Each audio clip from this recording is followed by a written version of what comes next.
So what brings a few hundred tree huggers together on a day like today in Bellingham, Washington?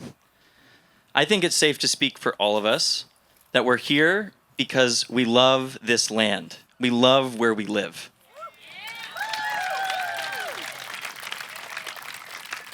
We cherish the ecological richness of this place, where the North Cascades spill into the Salish Sea.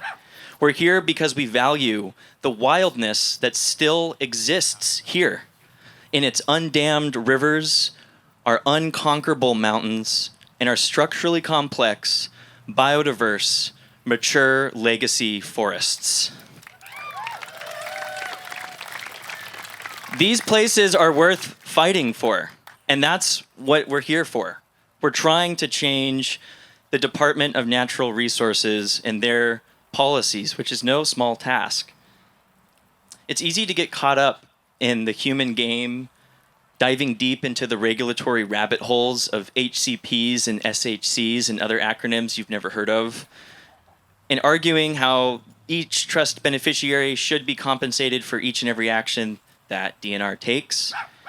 But it's important to zoom out and ask, in 2023, should we still be intensively clear-cutting our mature forests to fund our public institutions? No! Should we be undermining the resilience of our ecosystems and communities just to send a few more logs to the mills? No! There are precious few stands of mature forest left in the lowlands of Cascadia. And right now, we actually have a good chance at protecting those mature forests. The good news is that the decision makers are just a few miles away right now. They actually have the power to change the trajectory of this agency and conserve permanently these last remnants of mature, structurally complex forests. We actually just spent the morning with those people, a handful of us, including a lot of the speakers you're about to hear from. So these are actually really amazing, good people, both the people on the Board of Natural Resources and the staff who work at the Department of Natural Resources. I have yet to meet a single one of them who is not a good person. These are good people. These are bad systems, and that's what we're here to change.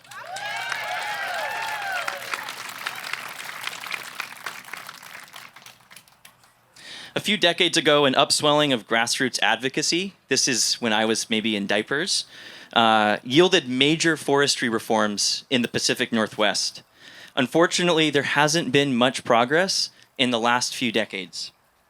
But over the last few years, there's been a resurgence of grassroots energy in the forest movement. The mature forest movement, this grassroots, ground-up, messy movement that here we are. This is it. We are in it. So thank you for being a part of this messy movement.